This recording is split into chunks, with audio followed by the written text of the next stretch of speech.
We're No-Fi Soul Rebellion. Check out our new single, Lone Wolf.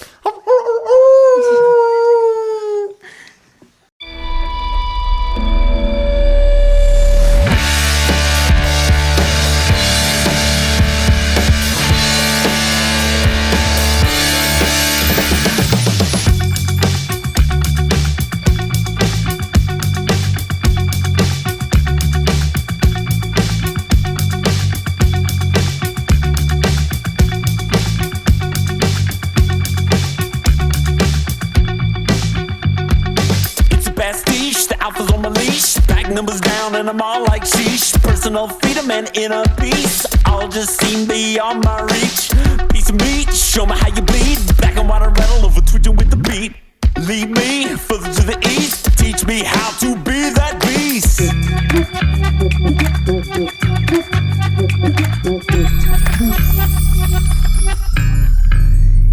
Solitude, alphas on the news. Confidence shaking and ego bruised. Nothing to lose, nothing to prove. Just acres of wild things to abuse. No cruise, no blues. Out here on my own and paying no dues. See this bruise? It ain't big news when you walk a mile in no one's shoes. Lone wolf at the moon.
Today we are here with some legends. Sorry. This is phenomenal. It's already a great time. My name is CHRVNS. I'm Morgan. I'm Brent. Oh, look who's back today. Hold on. We got Brent back today. Brent, I ain't seen you in like 10 years. How you been, man? I'm good. How are you? I'm doing phenomenal. And I'm Good. doing even better now that we got No-Fi Soul Rebellion in the building.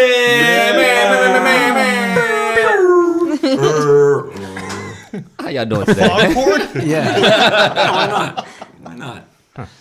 You know, It's they're dark out already even in the coats. I'm really envious. I feel like we need some shut up coats now. You know, Morgan, a lot of people are envious of. You know, it's very, for very good Going on reason. though for like 20 years. Yeah. I mean, when people would see you guys, they'd be like, "My God, I'm envious of Mark, especially." Just you know, just look and they'd be like, "Wow, yeah, that is Wow. a guy who is there yes, he exists on this plane. and there Yes, and there? and he's wearing a jacket. He's got a thing on. He's got this outfit."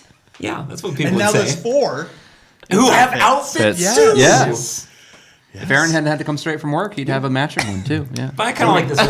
This is like the coach's jacket. Yeah. I like So it. we're the team. He's telling us how disappointed he is in us and how we really need to pick it up. It's halftime. Second half. Yeah, it's like, come on, what are Yeah. you doing out there? Well, maybe you should start off by, we know the name, but who are you? Left to right. Okay. Sure. I'm Jesse. I play lead guitar. David, drums, and Kuika. Very nice. I'm Mark, vocals and bass. I'm Aaron, synth, winds, and random percussion. Random? Sampler. Don't Random forget the sampler. percussion. Like, Oh yeah, sampler, yeah. like a little bell? Like a, do you That has happened. Okay. Most often it's Skull my, shaker? it's my okay. egg shaker, but that's shaped like a skull.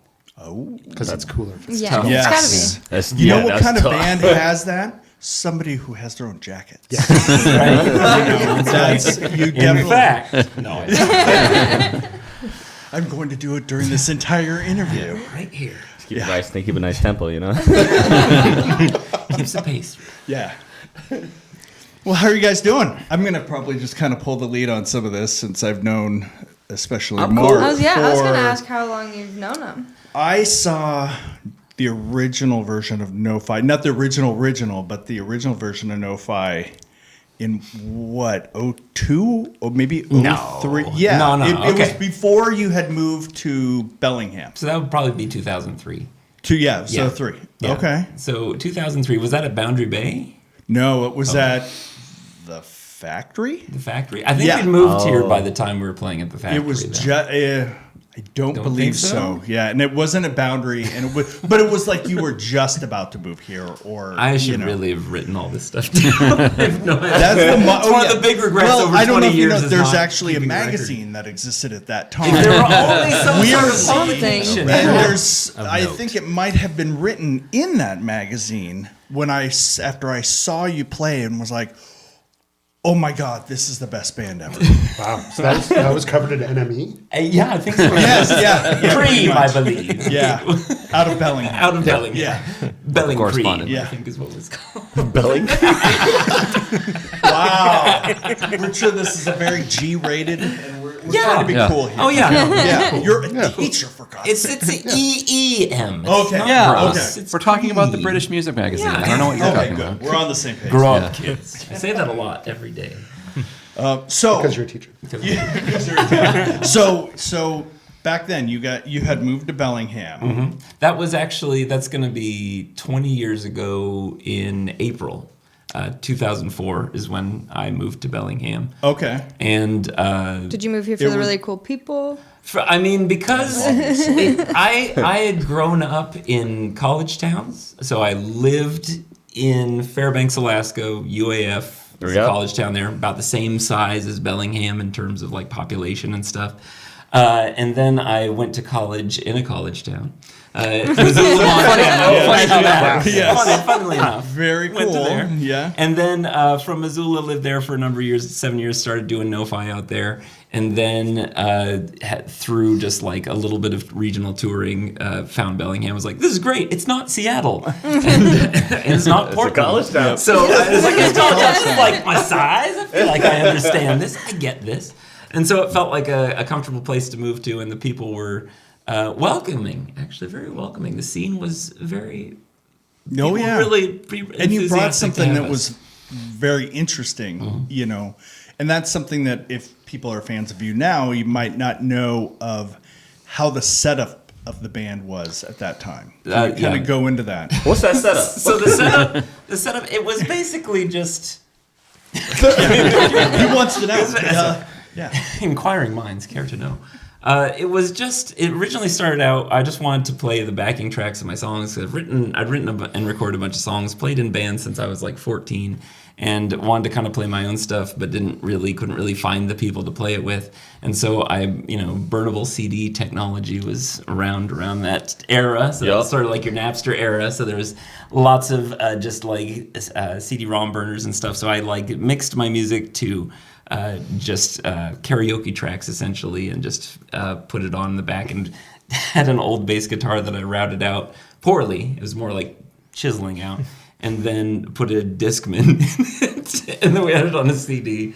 And so like one of the fun things of early shows was like, when will it skip? When will it stop? And so obviously when you have to stop mid-song and start the whole song over again, or even the whole set over again, you're just like, you just make up stuff and you have a good time with it. And it brings a new energy to the show. Yeah, exactly. It's fun, and it was shambolic, and we threw all sorts of stuff against the wall early days. I had finished art school, so for me it was like, oh, it's kind of like performance art, but I mean, it's goofy as hell. But it was, and that was part of what was so engaging about the band. Was the music was fantastic, but it was also so different than what was happening, not just in Bellingham, but just around anywhere, because it was you doing karaoke to your own songs with Andrea wearing a bass. Yeah. With at that point, I remember you had an mini-disc. iPod. I thought you'd moved to go to Bellingham. I thought you had a little No. iPod. iPods became a thing when I was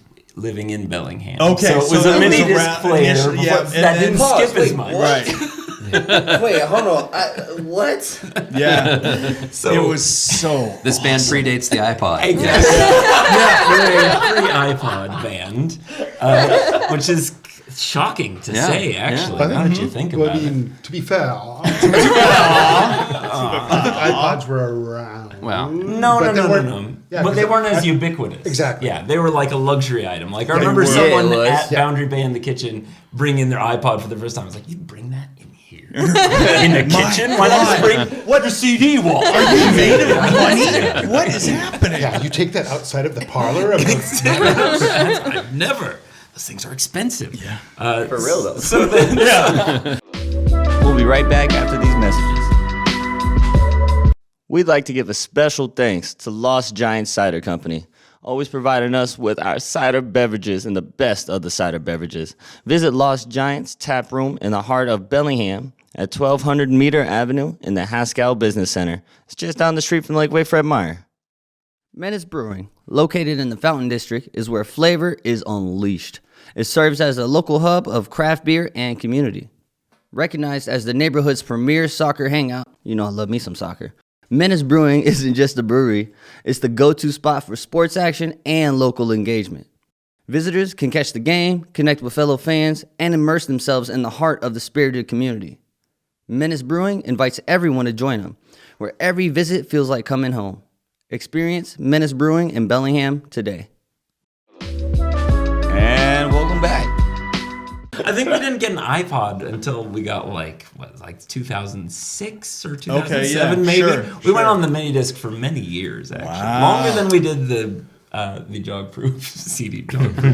I mean, mini disc really didn't get long enough of a moment. It really didn't. It's sad. It's a fun piece of technology. You got these little discs. They're miniature. They're like in a cassette. It's like a CD and a tape cassette had a baby. Yeah, and they were. Yeah. And then you made music from that. Exactly. Yes. And it was yeah. So that's where the backing tracks would. And then I just like we'd set up on the floor and just be every sound man's nightmare, just me going, and then like rolling around and then being in front of this PA speakers And then going outside. Yeah, and then going I remember at one outdoors, point, I think, you played at the 3B yeah. with La Push, Yeah, I yeah. think. Yeah. Which was, I booked that show. Yeah, no, I remember my dad was at that show. Huh? My dad was at that show. Oh, was he was really? visiting when we just moved to Bellingham. And he's like, wow, it's something else. Yeah. And at one point, you're out of the bar. Yeah. Outside, singing on the sidewalk. Yeah. And people with La Push, who was a very kind of serious funk, dirty funk vibe to it,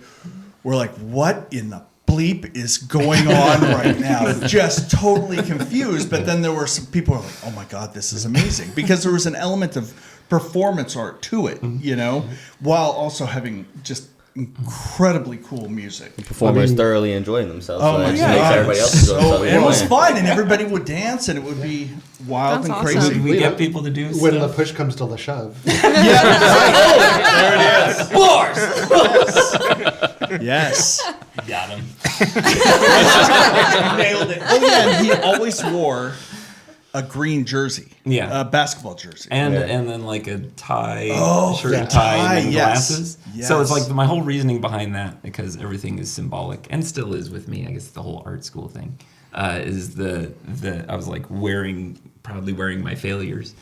So it was like Because it was like number 13. Because I was never really like great at sports. I was on a bunch of team sports growing up as a kid, but never like excelled at it really. I never dressed as nicely as my mom wished I would have. She'd always like get me clothes. Here's this Eddie Bauer thing. I was like, I don't like this. So it's a size larger than I like to wear.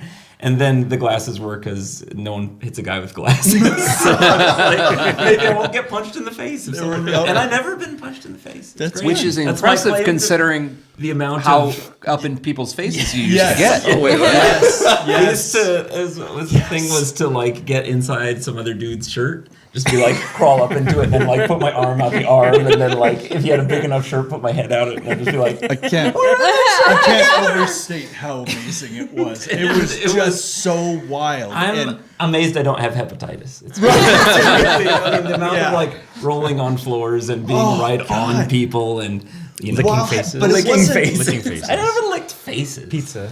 Well, no, there was the time when I like, like, welcome to there was- that time. we were playing at this pizza place and the guy had like a slice on his plate and I was like, like a sweaty wreck. What? I was nice and said, "I'll get you later." And then I went back and I was like, "Did you like another slice?" He's like, "No, that was wonderful." And I was like, "I'll never eat it." Yeah, it was performance art, but it was backed by really great music. It was everybody was dancing and having so much fun and very just an energetic.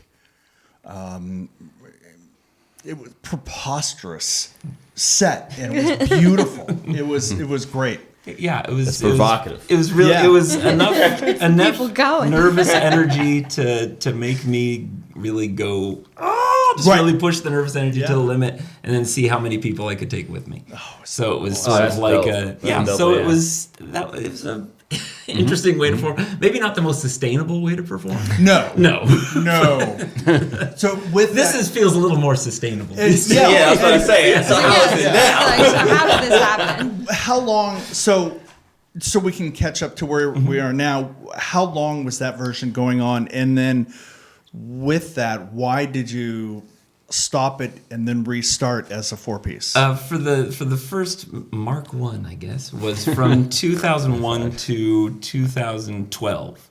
God, was that Specifically, long? that many years of doing that, and kind of flirting with professionalism, Right. maybe, You but got still close. not really committing to it. Yep. We're kind of like, oh, there's lots of people who'd be like, come on this tour, sign to this thing. We'd be like, Right. Trying to, like, seems uncomfortable. Seems like too much work. Yeah. It seems like I don't get to do it the way I want to do it. Seems like you know, Yeah. I understand now. I love that so much. You try to crawl up into the T-shirt of of professionalism. professionalism. It's just too tight. It was too tight. It was like, this doesn't fit us well. This doesn't work. We're like, I remember talking to you around that time, Yeah. and you had these offers and these opportunities, and you were like, then I have to kind of compromise how we're doing it, and then you were relying on other people to put your music out, Yeah, or yeah, other yeah. people were, trying to set up tours and whatnot. yeah, so it remained just kind of a DIY venture. I think probably, I don't know, because I really liked having as much time as I needed to make something, and I didn't like being on a Right. deadline, and it's like I always wonder, it's like, would I really like that? But then like the past 5 years with like, I was like, man, if I was a musician trying to make it through COVID, or if I was or anything that's just come up anytime I've been like, wow, I'm glad I got into education. Right. Because that's an easier job. Yeah, it's so easy. I get to do all the weird performance stuff. Right. You get to get people excited with your nervous energy and stuff. It's pretty pretty good it's a analog way, yeah. in terms of what the things were. Less sweaty, but kind of equally tiring. My dad was a teacher, so Less sweat, but the same amount of BO. Exactly. Especially in middle school.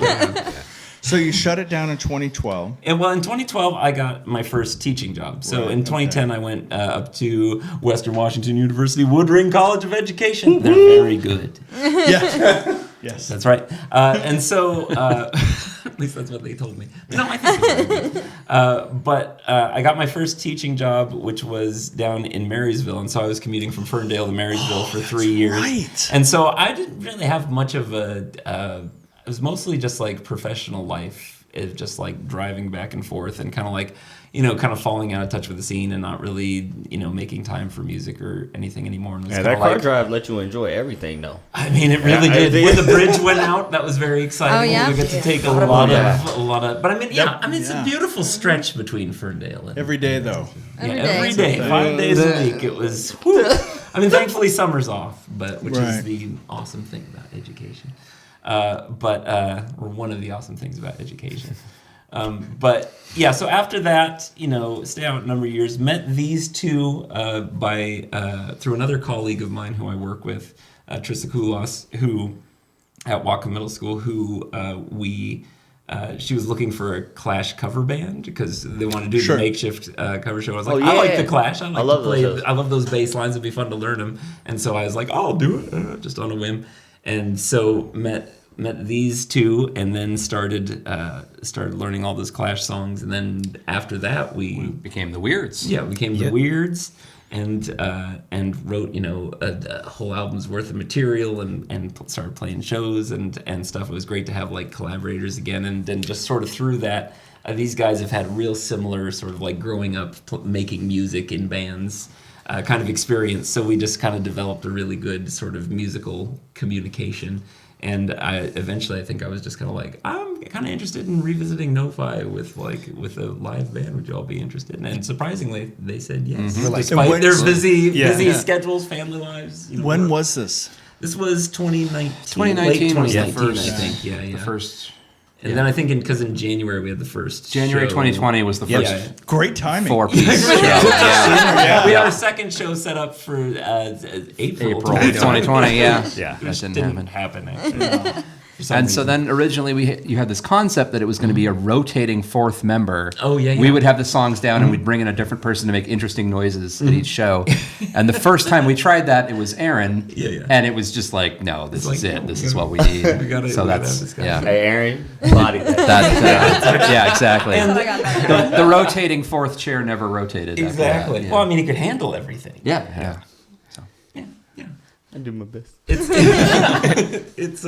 And it's fun too because especially playing with Aaron because he's really involved in the trad music scene and stuff. So kind of getting a greater appreciation of like his talents and his skill sets, and then trying to apply it in this different context, like seeing like, do you have a flute that's in this key so we can do this song, or how would you transpose this, or what part would you come up for this?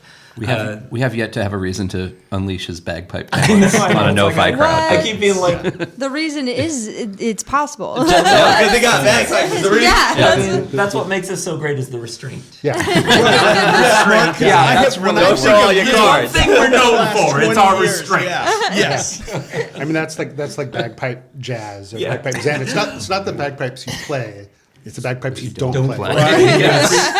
I heard that. Miles Davis, I think, said that. Yeah. It's weird that he called out bagpipes specifically. Yeah, but, right. And it's been misinterpreted over the years.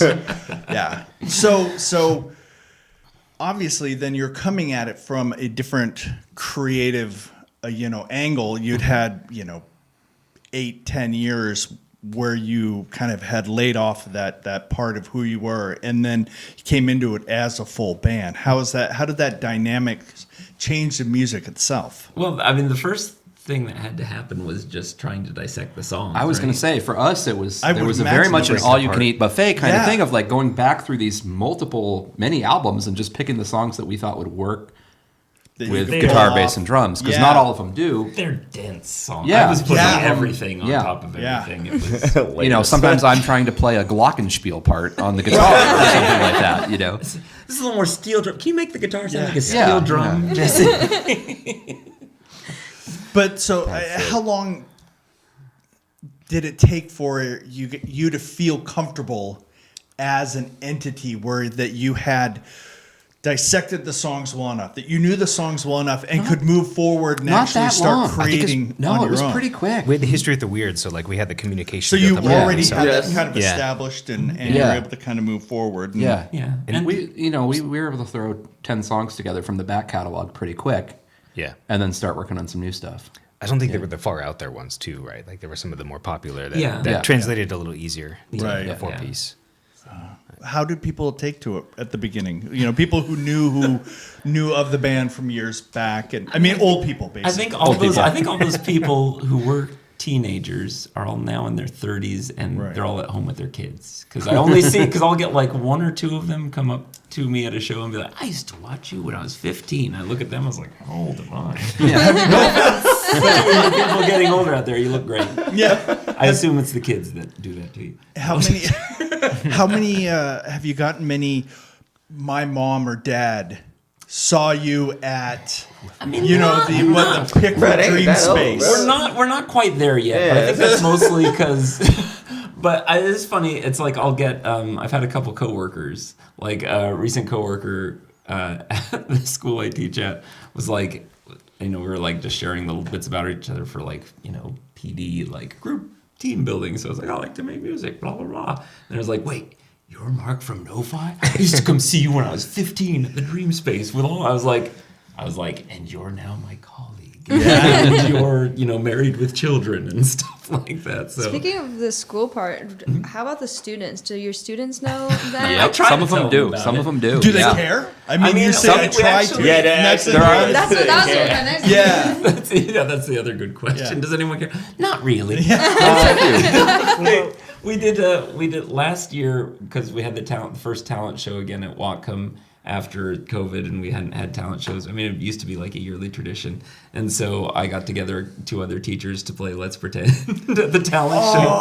And so it was pretty fun just to sort of stomp out that version. Because the years previous, we'd always done I always like to put together like a musical thing because I enjoy music, and it's fun to find people who sort of dabble and then really sort of put them out there and try and bring out their skills and get us gelling as a thing. A new version of Let's Pretend. Yeah. The B-side. Of the Lone Wolf single. Yes, of the Lone Wolf single, which you can listen to well, now. That was actually that's why we're starting to get to that. There, we're veering towards. I like my history, and then we're going to start getting towards that. Hey, speaking of making music, I heard you have a new single. Well, I mean, it's new. We got a couple new singles out. This is kind of funny because it's like, when did we release? We released that in June. September? No, was it September? Oh yeah, Yeah, it was September, and now yeah. we're finally getting around to doing Recorded press for it. it. So. Nice work. We did it, guys. Yeah. Gonna marinate. It's the speed we work at these days. But like I said, I want to do things on our time. But I mean, we kind of joke about that, but Yeah. there has to be a sense of comfort with that. Oh, that, yeah. And we interviewed several months ago. You guys were here actually. I interviewed Dryland, and Oh, it yeah. was Yeah. there's that element of. We're not worried about anything Yeah, yeah. anymore. Mhm. It's just purely doing it because you love doing it when you feel like doing it. There just isn't that kind of pressure anymore. Right. For sure. It's definitely that thing about being in your 40s and you just sort of care a little bit less about everyone else's timeline. Right. You kind of want to do things that make you comfortable. Sorry, David. That's You're not okay. in your 40s. Close. It's coming. It feels soon. Comes for us all. Yeah. Yeah, you'll get there. You'll get there. Yeah. I'm working on the grade. I'm trying to catch up. Hey, fast, take time, so- baby. Take time. Enjoy yourself. So yeah. I mean, very much that. Anyone who gets to a sort of age and continue to explore something that you started when you were in your 20s. Right.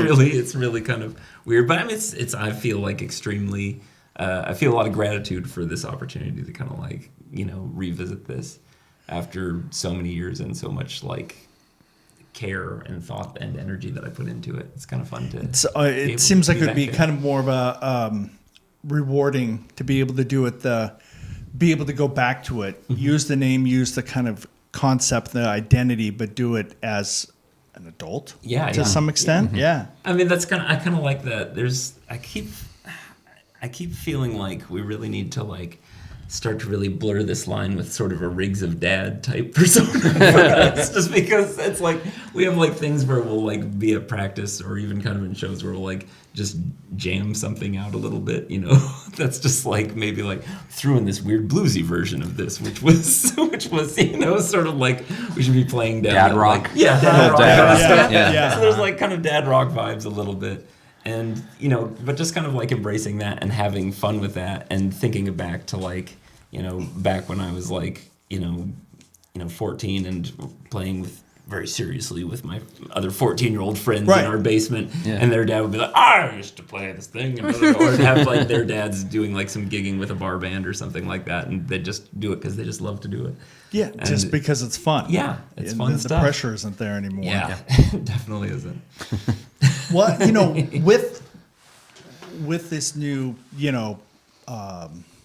Mach 2, whatever, kind of. I call it the live action reboot. There we go. I like that. I love that. How less animated. Yeah. How does the songwriting Is it still centered around you, it's Mark, or is still- it kind of? Yeah, It's still Mark writes a was a lot demo. during, Okay. during the Sends it to the pandemic, rest you were of doing us. the weekly songs. yeah. Do you not Weekly? like the stuff they came up with, Mark? Are you not sharing? No, he's after he sends out a demo and we get together and play it, then stuff happens too. Yeah. Like we've got Yeah. this one new song, Moon, Yeah. where we're just kind of jamming it out, and all of a sudden it was like, oh, now it's got a big long coda Yeah. that Right, wasn't there right. before, just because it's something that happened in the rehearsal Yeah, space. and So then- that stuff happens. Yeah.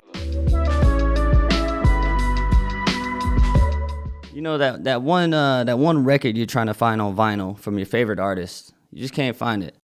Have you ever checked out Black Noise? It is the heart of Bellingham's music scene, founded by the one and only Nico Sanchez. They've got all sorts of indie gems handpicked by Nico himself. Jazz, punk, you name it. Swing by for some good vibes and whatever album you're trying to find. 1312 Bay Street, Deppin.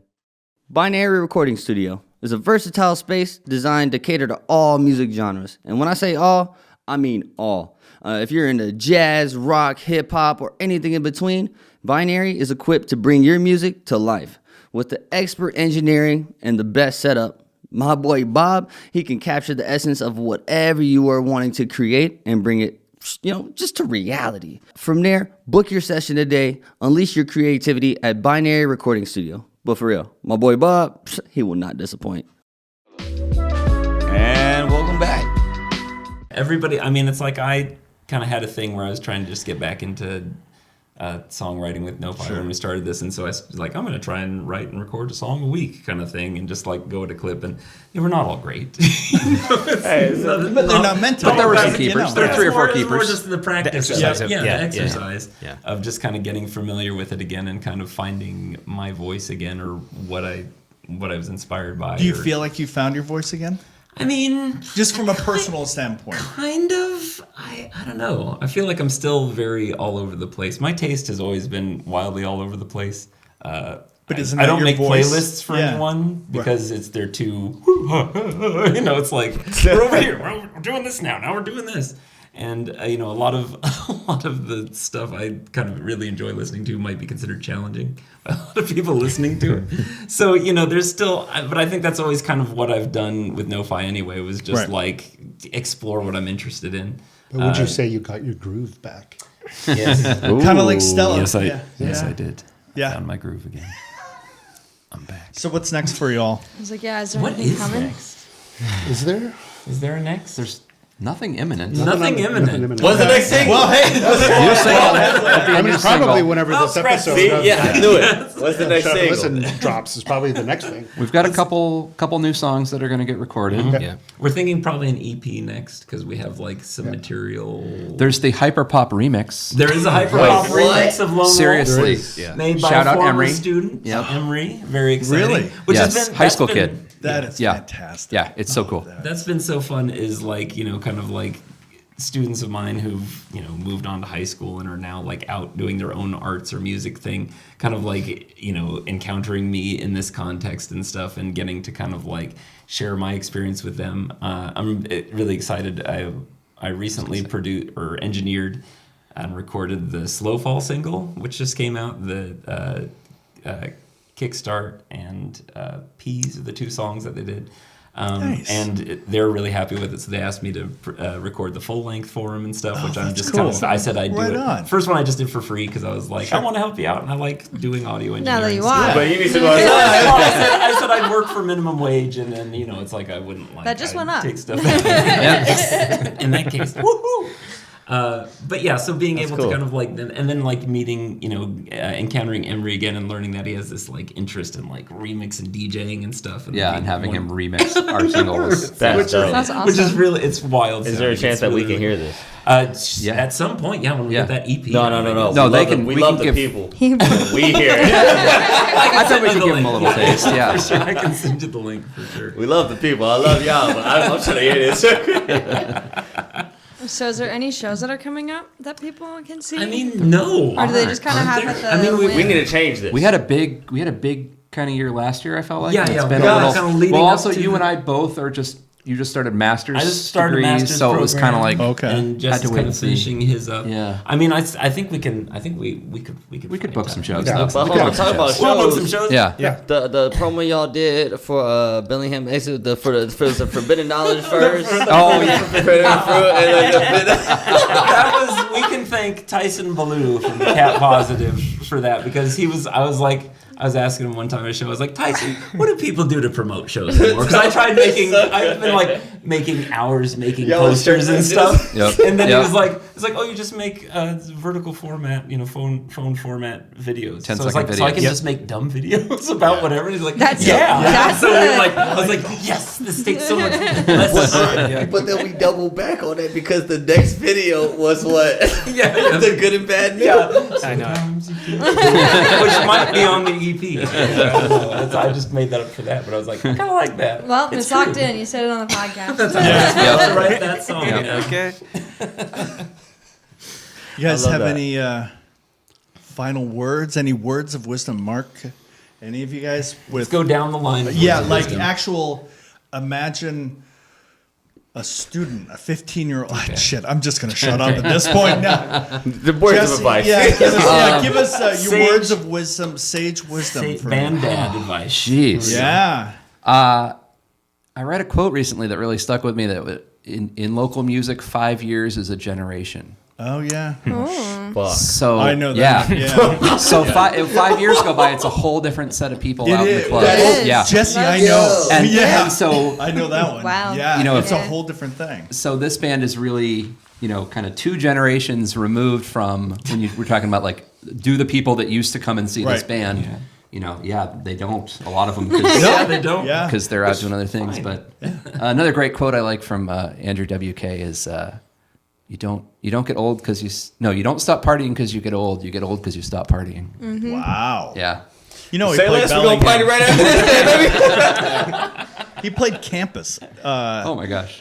Yeah. Oh my God, I can't even remember. We Yeah. had it would have been 2000, 2001 kind of Yeah, stuff. that's right. Yeah, Sounds about right. Yeah, I have to say, this iteration of music for me has been so fun and rewarding, especially because it's not like I played in groups where they make a little bit of money and play weddings and it's work, and this one we don't really ever look at like, oh, how much are we gonna get at the door or whatever, and Right. that's the most fun. And usually like if we're touring around, like I'll just take my cut and go buy somebody else's T-shirt, and it's Yeah. really nice Yeah. to follow the passion, right? Like it's Right. it's not about trying to break it big. It's just like hanging out with your buddies. Like when we went on little mini tours, we had all these things like, oh, what are we going to do? We're going to play Dungeons and Dragons the whole time. We're going to listen to music, but we didn't do any of that. We just talked the whole time. There's not like a dead moment of Yeah, we air. didn't listen to So- any music. No music. No music. It's really, we're just like One- chatting all the time. Yep. One, like- Listen to like one podcast Yeah. maybe. We went Yep. we played Seattle and then we played Missoula the next night and we drove that whole drive. We never listened There to and music. back. We Just talked the whole time. So yeah. Do Yeah. it for the art, If do you- it for the fam. Yeah, exactly. if you find some guys that you really like playing music or gals, you stick with them. Yeah. And music writes itself, kind of. I like it. Let's see. Words of wisdom. This came from someone else's dad. It's something about, I'm butchering it, I think, but I felt like it resonated with me. Do your hobby as your job and your passion as your hobby, and you'll live a happy life, I think is kind of how Okay. So it's like art was always sort of like my little, kind of hobby thing. And, even though I got a degree in it, it's still very much a hobby for me. And then I got into teaching, which lets me explore that and, exercise all my different avenues of creativity that I like to with that. And then, music is something I'm very passionate about, but it's fun to just finally like shed the, concern about trying to, make it or be considered a success and set my own standards for what success means. Right. And yeah, it does make for a much happier life, actually. I like that. I just spent 4 days at a bagpiping workshop, so that's what's in my head. Okay. So Does it go like this? just like all of the topics things like make sure you hemp your joints. Yeah. Check. For many people. Don't forget to dump your tube. Yeah. And then check your reeds, and sometimes it needs a lick, sometimes it needs a poke, sometimes it needs a squeeze. Bagpipes. Yeah, Bagpipes. We are talking about Good. So we're on the same page there. Yeah, bagpipes. Yes. Well, you guys, thank you very much for coming in. Shout out It was Bagpipes. great to see you, a couple of you guys. Great to see you. And Mark, it's been, forever. And It's been nice to get to meet you guys all and Thank you. learn about the whole history. For real. This has been phenomenal. yeah. And if anybody wants to hear the first version of No-Fi, just go and find Let's Pretend at the Pickford Dream Pickford Dream videos Space. of the video, And, the music video. yeah, that was Hey, that Jake, was put the so link great. right here. Right. There. Boom. There you go. Yeah. Yep. All right. Well, this is the time we like to thank everyone who made this episode happen. Thank you guys for being here. And shout out Bob for Binary Studios recording us exactly in the room we're sitting in. And shout out Rocket Soul Studios for videoing and taking care of us. AJ, And yeah. shout out Brent for coming to actually hang out with us. It's been a while. Brent, where the fuck you been at, man? I know life is life and whatnot. Life is But life. come yeah. kick Life it every is once life, in a while, life is man. life. Yes. Because we I'll be back. got some Lost Giants, we got some Menace, we can have a nice conversation over Yeah. some local Nice little brews. I hangout. like it. And then our final thank you to Jake, who's going to edit this all for us. Shout out Freshwaters. you. We love you, Jake. Don't forget to check us out at shutupbeham.com, where you can see everything that is happening, and you can listen to us on anywhere a podcast is at. So follow, subscribe, the whole deal. Share it out. Y'all stay wonderful. Have a great night. And thank y'all for being here. Bye. Cut.